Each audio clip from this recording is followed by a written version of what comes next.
Hi, I'm Rynda Wilk with the College Cost and Planning Solution from 21 Finance, and I am here today to talk to you about how much it would cost you to go to Harvard.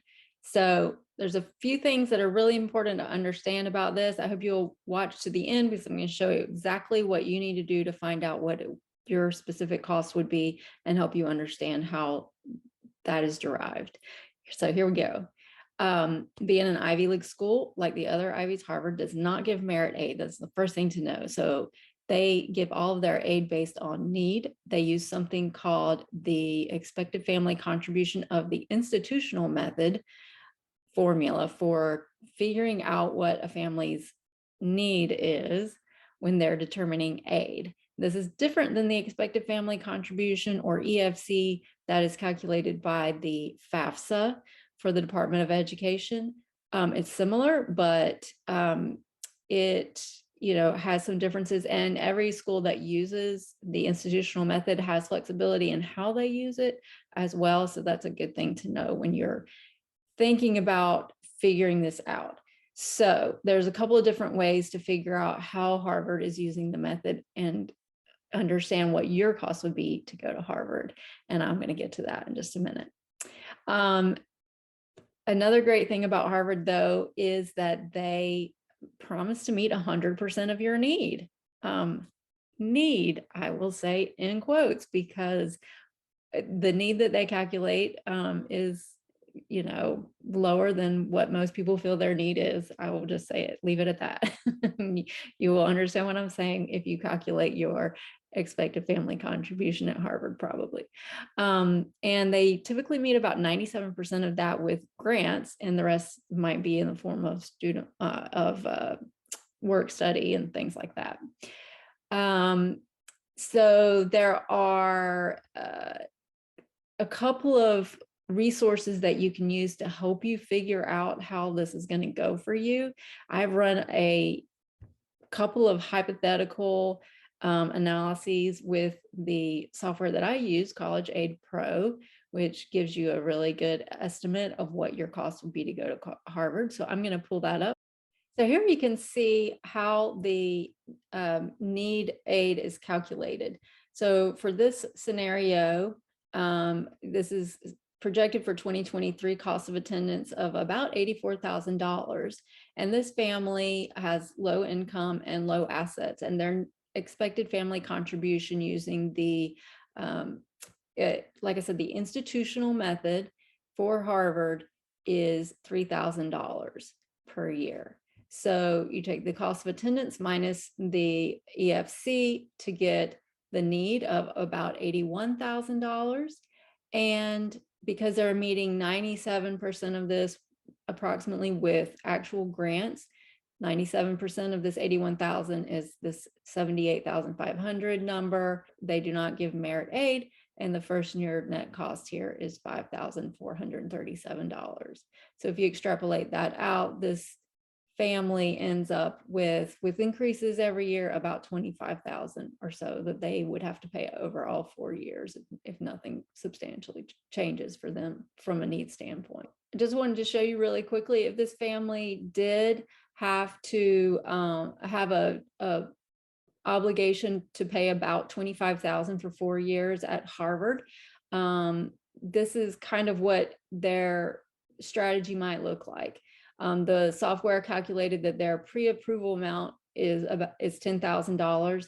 The pre-approval amount that College Aid Pro calculates is basically how much your family can contribute to paying for the cost of college. And this $10,000 for this family, since they didn't have any savings they could use and no ongoing cash flow that they could use, they because of their income being low as it is, they are eligible for the American Opportunity Tax Credit, which gives them a tax credit of $2,500 a year. So if you multiply that times 4, you get this $10,000. If they're really careful and make sure they use that tax credit to put towards tuition and room and board and fees, then that reduces their overall $25,000 that they need to come up with to pay for Harvard, leaving them with a total funding gap of about $15,000. If they took out federal student loans to pay for that, Their 10-year payment would be about $168 a month, and they would end up paying about $20,000 over time. So that's just a really helpful borrowing analysis. And this report goes on to say that their estimated take-home pay first year out of Harvard, we give them about take home now, not gross, but take home pay of about $3,200 a month. So you can see that's a pretty doable student loan payment for that student and a great outcome for them. Here you can see that I have pulled up for you the net price calculator, which all universities in the United States have on their website. You can just Google Harvard NPC or Harvard net price calculator, and you will come up with this as a result. And you can run your numbers right here using Harvard's calculator. So you can see they're going to have you fill out some family information, income information, asset information, and then they're going to give you a net price estimate.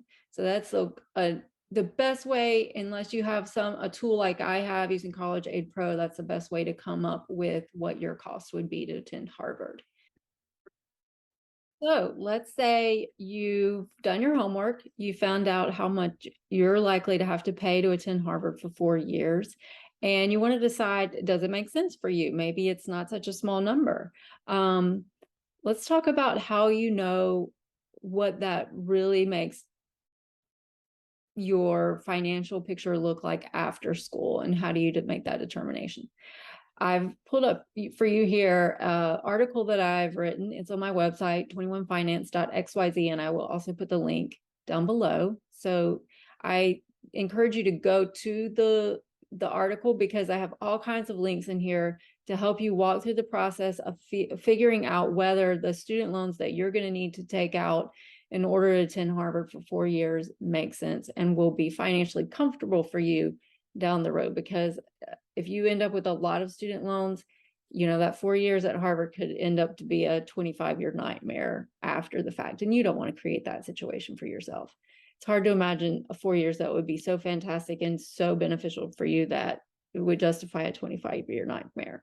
So you want to figure out, is it going to be a nightmare, or is it okay? Is it doable? Is it workable? Am I comfortable with the situation?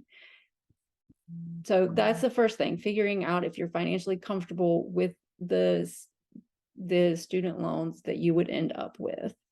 So if you think you are going to be comfortable with that scenario and you've got your heart set on Harvard, or especially if you're really interested in a specific career that Harvard could launch you into more effectively than other schools could, or let's say you are really wanting to work for a specific company and you know they do recruiting at Harvard, get most of their employees those are some really strong reasons to attend Harvard versus another school that might be less of a strain financially.